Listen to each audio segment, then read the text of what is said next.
اللہ تعالیٰ کا ایک نام اللطیف بھی ہے. کیا مطلب ہے اس کا، کوئی بتائے گا؟ باریک بین. اور کیا مطلب ہے؟ لطف کرنے والا، لطف و کرم کرنے والا. یہ دونوں معنی ہیں. یعنی اگر اللہ لطف و کرم فرمانے والا ہے اور رحیم ہے اور رحمان ہے تو پھر ضرور یہ بھی اللہ کے لطف ہی کی ایک شان ہے جو مجھ پر امتحان آیا ہے. اور پھر اللہ تعالیٰ باریک بین ہے. اس کی تدابیر ایسے ہوتی ہیں کہ ہماری سمجھ میں نہیں آتی موٹی عقل میں، کہ وہ کس چیز کے ذریعے، کس امتحان کے ذریعے، کس آزمائش کے ذریعے کس چیز سے نوازنا چاہتا ہے. وہ ایک چیز لے کے مجھے کیا دینا چاہتا ہے. تو جب انسان اللہ تعالیٰ کی تدابیر اور اللہ تعالیٰ کی خفیہ تدابیر پر غور کرتا ہے تو پھر اس کا بے صبرا پن ختم ہو جاتا ہے اور اللہ کی رضا اور خوشنودی اس کو حاصل ہوتی ہے. انس رضی اللہ عنہ کہتے ہیں کہ رسول اللہ صلی اللہ علیہ وسلم نے فرمایا، مجھے تو مسلمان پر تعجب ہوتا ہے کہ اللہ اس کے لیے جو فیصلہ بھی فرماتا ہے وہ اس کے حق میں بہتر ہی ہوتا ہے. جو فیصلہ بھی اللہ اس کے حق میں فرماتا ہے وہ اس کے لیے بہتری کا سبب ہوتا ہے. اگر کوئی یقین کر لے تو کہ نبی صلی اللہ علیہ وسلم کی بات سچی ہے. بعض اوقات ایسے ہوتا ہے نا کہ ایک بچی کی شادی کسی ایسے ماحول میں ہو جاتی ہے جو اس کی مرضی کے بڑا ہی خلاف ہے. وہ ماں باپ کے گھر میں ایک اور طریقے سے پلی ہوتی ہے اور اس کو آگے کچھ اور سامنے مل جاتا ہے. لوگوں کے اندر اخلاق نہیں ہے، لوگوں کے اندر کوئی پیار نہیں ہے، مالی حالات بھی اچھے نہیں. تو ایسے میں انسان کا اپسیٹ ہونا بہت یقینی بات ہے.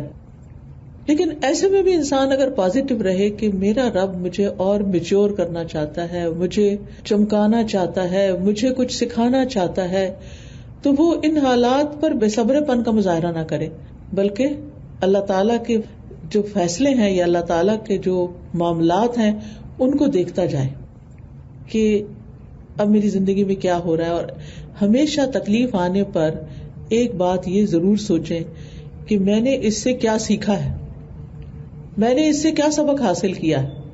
کیونکہ تکلیف پہنچنے پر کسی سے بھی، اپنوں سے، پرایوں سے، اندر گھر میں، باہر، کہیں بھی تکلیف پہنچنے پر ہم فوری طور پر دوسروں کے بارے میں بدگمانی تو کر لیتے ہیں، ناراض بھی ہو جاتے ہیں، بول بھی پڑتے ہیں، غصہ بھی کر جاتے ہیں. لیکن جو چیز ہمیں بہتر کر سکتی ہے اس کی طرف ہماری توجہ نہیں ہوتی. اور وہ بہتر چیز کیا ہوتی ہے کہ میں نے اس سے کیا سیکھا، میرے اندر اس سے کیا بہتری آئی، میں نے اس معاملے کو کس طرح ڈیل کرنا ہے، میں نے اس پر صبر کیسے کرنا ہے، میرے لیے اس پر اجر کیا ہے. یعنی تکلیف تو آئی، مجھے کیا ملا.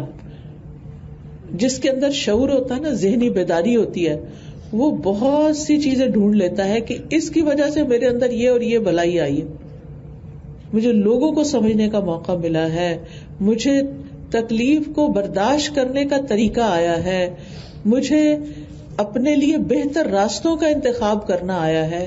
یعنی بے شمار چیزیں ہیں جو انسان ان تکلیفوں سے سیکھتا ہے. اور سب سے بڑی بات جو سیکھنے کی ہوتی ہے نا، وہ یہ کہ دنیا کی کوئی بھی چیز ایسی نہیں کہ جس پر ہم 100% ریلائی کر سکیں. صرف ایک ذات ہے، اللہ کی ذات، جس پہ ہم بھروسہ کر سکتے ہیں. بعض اوقات اپنے ماں باپ کی طرف سے انسان کو ناانصافیوں کا سامنا کرنا پڑتا ہے.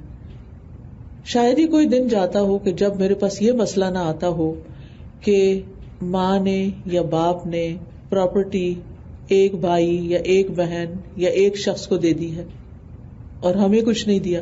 اور خاص طور پر یہاں رہنے والوں کو تو لوگ فار گرانٹیڈ لیتے ہیں. وہ سمجھتے ہیں کینیڈا میں رہ رہے ہیں، ان کے پاس تو سب کچھ ہے، انہیں کس چیز کی ضرورت ہے. یہاں پاکستان میں یا انڈیا میں جو بھائی رہتا ہے اس کے حالات خراب ہیں، لہٰذا جو بھی جائیداد ہم چھوڑ کے جا رہے ہیں انہیں کو دے دو.